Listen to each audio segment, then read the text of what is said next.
नमस्कार सांग मैंने जय जगन्नाथ। चलतु आम बनवा आज पनीर तरकारी। देखु मु पनीर को लंबा लंबा करी छोट छोट पीस करी काटी दउची।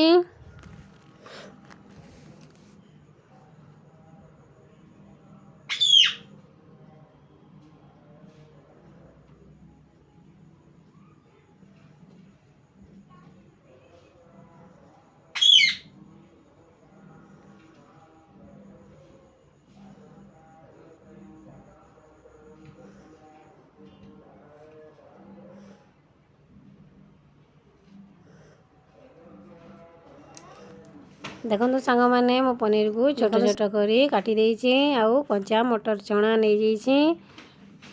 आज पनीर आउ कच्चा मटर चना दे करी तरकारी बनैबा। देखंतु धनिया पत्र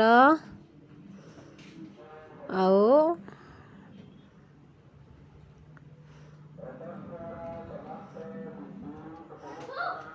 देखंतु तापरे मु छोट छोट करी आलू पीस काटी नेछि। तापरे टमाटर पियाज रसुण सुखिला लंका एतिकी आमे दबा। देखंतु कढ़ई बसेबा और कढ़ई रे आमे सोरिष तेल नै जिबा पनीर को भाजीबे बोली करी।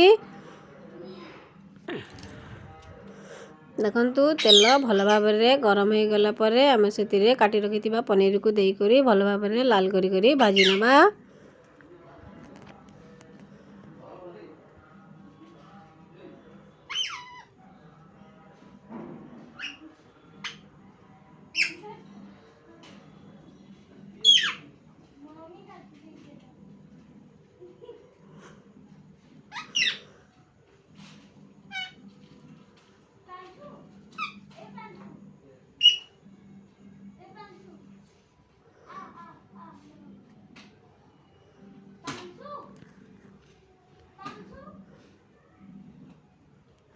देखंतु ताकू एपट सेपट करी आपण माने भाजी नेबे।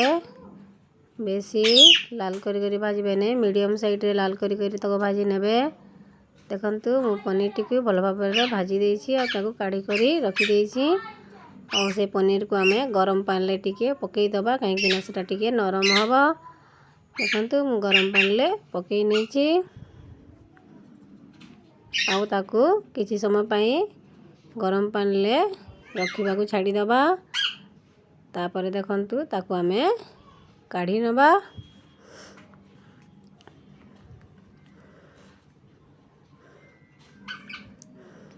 तापरे देखंतु आमे आलू भाजी नबा। देखंतु सेही तेल रे मु छोट छोट करी आलू काटी के रखितिली ताकू भल भाबरे लाल करी करी भाजी नबा।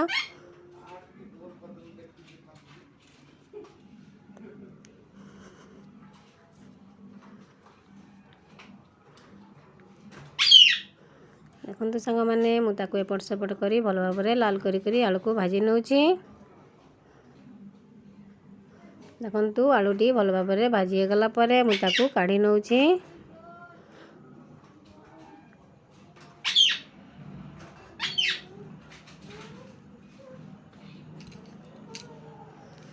देखंतु संग माने सेही तेल टिके गरम हो गला परे आमे पियाज रसुण अदा जीरा सुखिला लंका पेस्ट करके रखितिली ताकू देई करी भल भाबरे कसी नबा।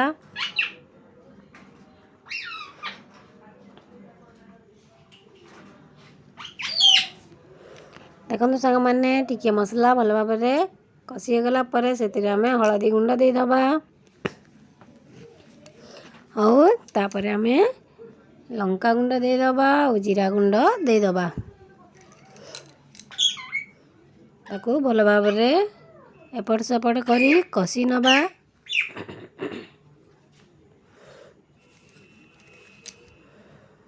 देखंतु ताकू भल भाबरे एपट सेपट करी मु 15 रु 20 मिनिट भितरे मसला को भल भाबरे कसी नेछि। और तापरे आमे सेतिरे लूण दे करी जेतिकी दरकारे परिमाण मुताबक लूण दे करी मु ताकू भल भाबरे कसी नउछि।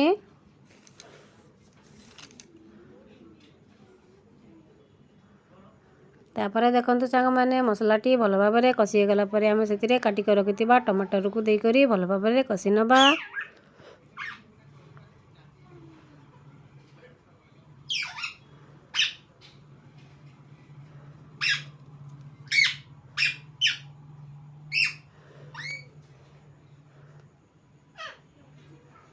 ଦେଖନ୍ତୁ ମସଲାଟି ଭଲ ଭାବରେ କଷି ହେଇଗଲା ପରେ ଆମେ ସେଥିରେ କଞ୍ଚା ମଟର ଚଣା ଛଡ଼େଇକି ରଖିଥିଲି ତାକୁ ଦେଇକରି ଭଲ ଭାବରେ ମସଲା ସାଙ୍ଗରେ କଷି ନେବା।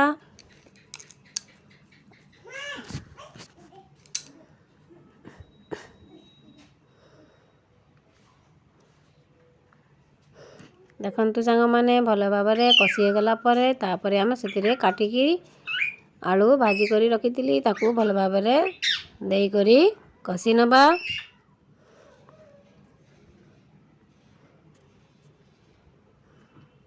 ଭଲ ଭାବରେ ଦେଖନ୍ତୁ ମସଲାଟି ସବୁ ଆଳୁ ମଟର ଚଣା ମସଲା ସାଙ୍ଗରେ ଭଲ କରି ମିଶିଗଲା ପରେ ଆମେ ସେଥିରେ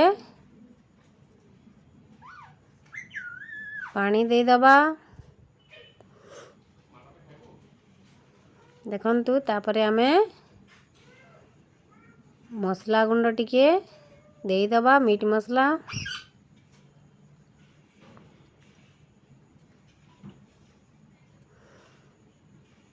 ଦେଖନ୍ତୁ କମ୍ ଟିକେ ଟିକେ ପାଣି ଦେଇକରି ମୁଁ ଭଲ ଭାବରେ ତାକୁ କଷି ନେଇଛି।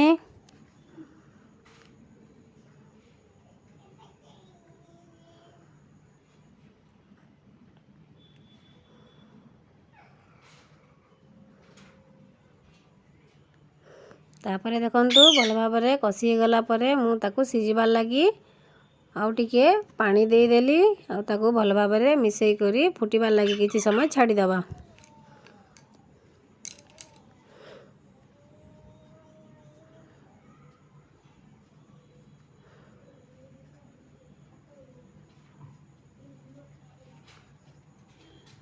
ଦେଖନ୍ତୁ ସାଙ୍ଗମାନେ ଆମର ଝୋଳଟି ଫୁଟି ଆସିଲାଣି।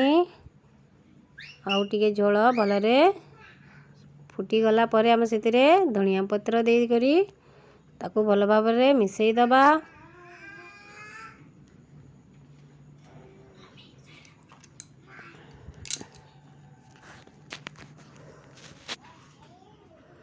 ତାପରେ ଦେଖନ୍ତୁ ଭଲ ଭାବରେ ମିଶିଗଲା ପରେ ଝୋଳଟି ମରିଗଲା ପରେ ଆମେ ସେଥିରେ ଭାଜି କରି ରଖିଥିବା ପନିରକୁ ଦେଇକରି ଭଲ ଭାବରେ ମିଶେଇ ଦେବା।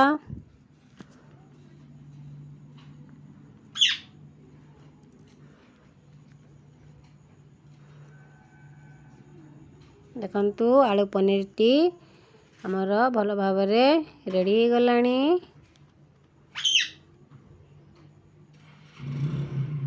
ପ୍ଲିଜ୍ ସାଙ୍ଗମାନେ ଜୟ ଜଗନ୍ନାଥ। ଯଦି ମୋ ରୀନା ଡେଲି ବ୍ଲଗ୍ ଚ୍ୟାନେଲଟିକୁ ଦେଖୁଛନ୍ତି ତାହେଲେ ଲାଇକ୍ ସେୟାର ସବସ୍କ୍ରାଇବ୍ କରିବେ, କମେଣ୍ଟ କରିବେ, ସେୟାର କରିବେ। ଆପଣମାନେ ଭଲରେ ରୁହନ୍ତୁ, ଖୁସିରେ ସୁଖରେ ରୁହନ୍ତୁ।